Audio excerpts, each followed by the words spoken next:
Hey, what is up guys, welcome back to the channel. Now, update 1.25 released for Gran Turismo 7 a few days back, and one of the new cars introduced to the game was this right here, the Maserati Merak SS.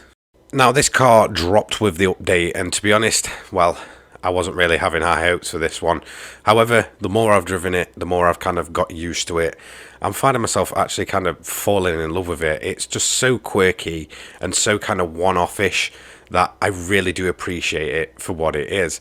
Now, as you can see, it's currently in the Legends dealer for only 75,000 credits. I believe that may actually make it the cheapest of the legendary cars, you know, overall, to be honest. I believe we have a couple of 100,000 credit vehicles, but I'm sure there's pretty much, you know, next to nothing under 100,000 credits, so very cheap starting price.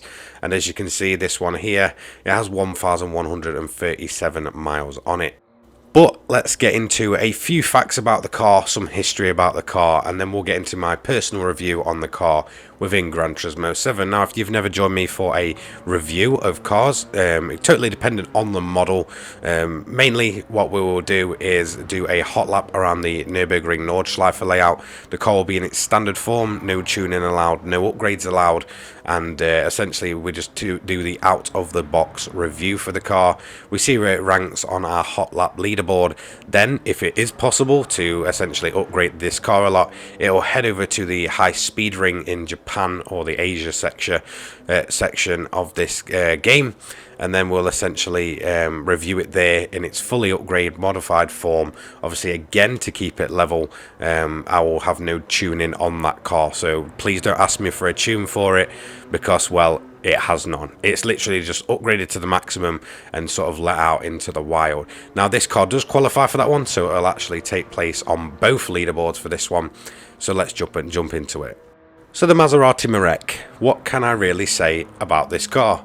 Not much really, because to be honest, I think myself and most people in kind of my age range, so, you know, 30 and under, probably haven't really heard too much about this car or really ever seen one. In fact, I cannot remember a time where I've actually seen one of these out in the wild, which is quite rare, because most cars you at least see once, and usually it'll stick in your head if you've ever seen one.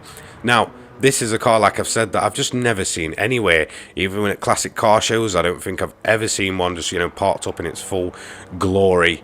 So I cannot really say I've got any personal experience with one.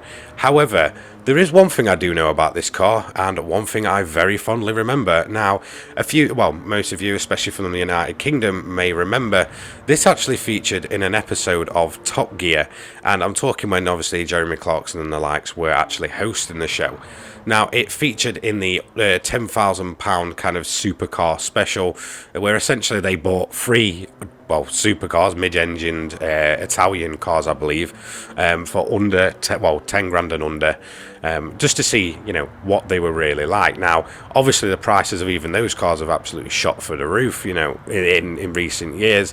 So it's not really as believable as it once were. But if you remember, basically, the Lamborghini, the Ferrari, and the Maserati were absolute hell heaps, and they did not get very far at all. In fact, it was pretty much, you know, kind of concluded that, yes, you can buy a supercar for under £10,000, but it's not really worth it. You know, they'll just have far too many problems. And that's really the only time I ever remember seeing one, whether it be on telly, games, in person, or anything like that.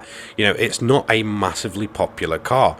So it was very strange to see it actually appear in Gran Turismo 7. Now, if you do actually remember the one from Top Gear, I believe it wasn't even an actual SS. I believe someone actually paid for the badge for the car, because I remember them. So I think it was when they were sort of dyno testing it, and it turns out it had zero power, and essentially the badge was a complete fake. I'm pretty sure that's what it was like. Anyway, it was a great episode, and I do fully recommend you checking it out, especially if you've never seen it. It's just absolutely ridiculous, and it's always, you know, a good excuse to watch the kind of old episodes of Top Gear, mainly for entertainment. I wouldn't necessarily go to it for facts. But in terms of a few facts about this car, it was officially unveiled in March 1975. We're talking the SS model here. It didn't actually enter production until a year later, so that was 1976. And well, it was a pretty decent car. It wasn't anything ridiculous, like when you do look at the figures, you know, the fact that it was only putting out 217 horsepower. You can find front wheel drive hot hatches that are fairly inexpensive these days, putting out that kind of power. I believe it was a little bit lighter, something like around about 50 kilogram, and obviously just had a little bit of uprated power compared to the standard. I believe there was just over 1,000 units worldwide. I cannot remember the specific number. It seems like some people say there's around about 600, and then some people say there's over 1,000. But again, I'm not quite sure on the exact number made. I actually couldn't find anything on the exact number. So it's not necessarily a full-blown supercar, or what you would think, you know, would be a supercar. I believe it was also only powered by a V6 as well, which again, even back then was pretty strange for its time. You know, when you think supercar, even back then, you think something, well, usually, especially when you think along the lines of Italy, you think V12, let's be honest, and there's no beating around the bush in that. But it's a fairly, you know, decent car, you know, in terms of its looks and stuff. So obviously it's going to be very, you know, up to your opinion. I think it's kind of so weird and quirky looking that I really, really do like the look of it, especially that front end with that Maserati kind of grille and badge sort of all built into one. The rear end just kind of looking almost like a mix between something like this, you know, like we see the Panteras, I believe, in Gran Turismo 7, stuff like that, kind of mixed with a little bit of Ferrari, even a bit of Jaguar style in cues, and then obviously you have the Maserati style in itself. So it just feels like a whole mix of kind of random cars from that time period, kind of all shoved into one. And it gives it this really strange, quirky design, and I'm all for it. I feel like most people will look at this car and think, yeah, that's absolutely hideous. It's not good looking. You know, it's just really not that visually appealing. But me personally, I love a car for being quirky, and well, yeah, this definitely feels like one of those cars. In terms of its performance in the game, this is where I was mostly surprised. Is it particularly fast? No. Is it particularly amazing on handling? You know, can you absolutely throw it through the corners without issue? Not really. But it was just really surprising. There was just something that I couldn't put my finger on about this car that, you know, really did surprise me. The first time I jumped in, just kind of getting the gameplay for it a few days back, I was like, do you know what? This car's actually not bad. Another thing that really does make me fall in love with cars, and I just wish they could bring them back these days. I'm sure there's some sort of regulations why they can't pop-up headlights. I mean, nothing is cooler than pop-up headlights. If you remember, actually do remember that Top Gear episode, I believe the headlights didn't work on the Maserati and they sort of just flopped in. But don't worry, in Gran Turismo 7 they do actually work on the car, and it's really awesome when you kind of flash the lights and you see it sort of, you know, roll out the top of the bonnet and they start flashing away. I just think it's really awesome, really quick. It just adds to this sort of strange looking car. It's just like something I didn't expect. It's again, just it doesn't kind of blow your mind of even looking like a top spec model of any version. It looks, you know, rather simplistic, rather basic, but it's just quirky, and I really do like that. But again, in terms of its performance, look, it's not going to be a standout car. You shouldn't really expect it to be. The price point though, now that really did throw me off. 75,000 credits for this car, and it's pretty much in line with the real life value of these things. They're not majorly expensive, even for a good one. You can actually check the prices of Haggerty cars, and it does seem like that real life price point that Gran Turismo are going for is pretty much spot on. Some people, you know, it does seem like there's a bit of leeway with it, but mostly it's pretty much spot on. I think it's something like £62,000 in terms of the valuation. I'm not sure kind of what the credit's valued on. I know it sort of changes by region. But yeah, 75,000 credits for this within my game anyway, and I must say it's probably one of the best 75,000 credits I think I've ever spent within Gran Turismo. This is the kind of car that I will just go out and drive, because that's the thing. While it does still feel quite sporty, obviously, like I said, it's nothing mind-blowing.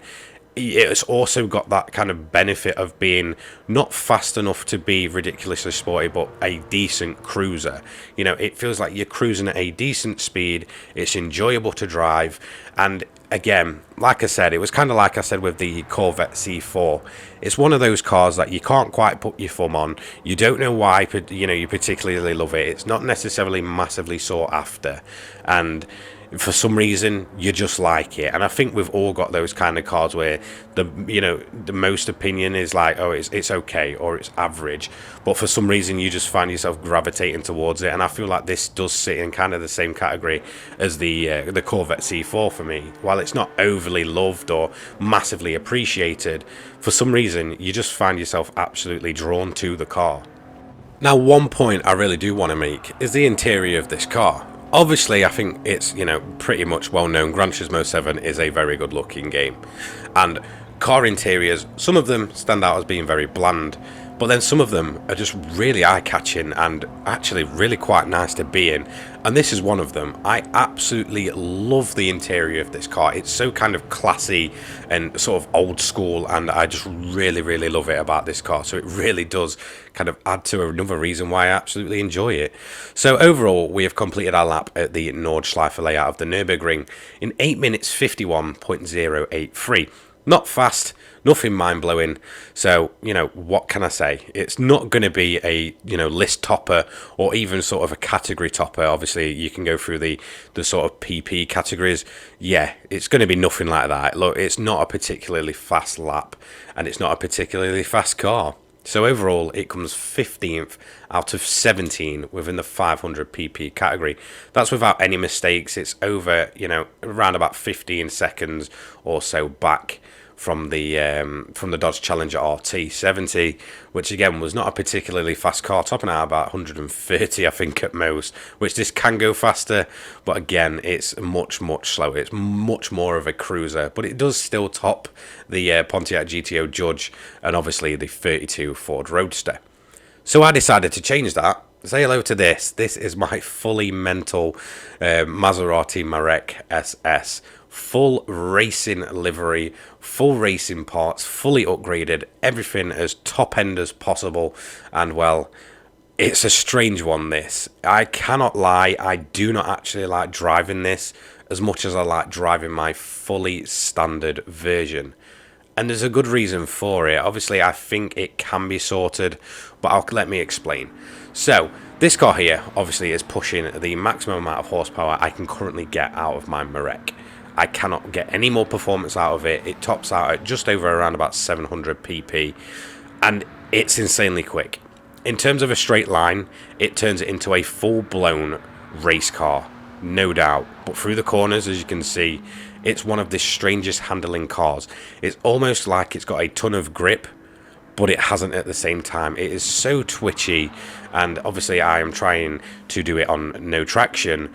However, when you run that no traction, it's almost like it'll kind of slip grip and then straight away catch it again, and it ends up with this really weird feeling when going through the corners, and it's not pleasant at all. Obviously you can add traction, but then you risk absolutely bogging the car down. Then again, you can play around with the suspension and all that good stuff. I can't, sadly. I cannot obviously change the downforce levels or go through the tuning sheet and really try and fine tune this build to just try and find a way to stop it. So sadly, it wasn't very pleasant in terms of setting the modified version, and this is one of the rare times where I feel like the modified version is just not as good as the bog standard version, even if it is a bit of a rocket in a straight line. I will be straight up honest. It was very quick and very surprisingly quick, going from a cruiser to essentially a full-blown classic missile within a few 100,000 credits spent. Yeah, it was one of the cars where you really do notice a massive change in it, but with a bit of tuning I can probably get past its problems. So overall we did a 1 minute 13.081. Again, not a bad lap, but I do think that kind of issue that I mentioned really did hold it back. I feel like we could have easily shaved another second off this lap time if I wasn't constantly trying to catch the car. So it did come 12th out of 15 just behind the Ferrari, and I do genuinely think it would have been faster than the Ferrari and maybe even the 1995 Club Sport, obviously being the Carrera RS. So not really a bad lap, to be honest, for a 75 grand car, and to account for the upgrades, let's say 300,000, so for under 400 grand for a legendary car, fully upgraded, not bad at all. So there we have it. This is the second of the cars that I've reviewed from the latest update. Up next will be the Mazda. I also will have a special one-off video for that Mazda as well, because I think it'll be interesting to really compare that one and the original Roadster S, which we do have in the game.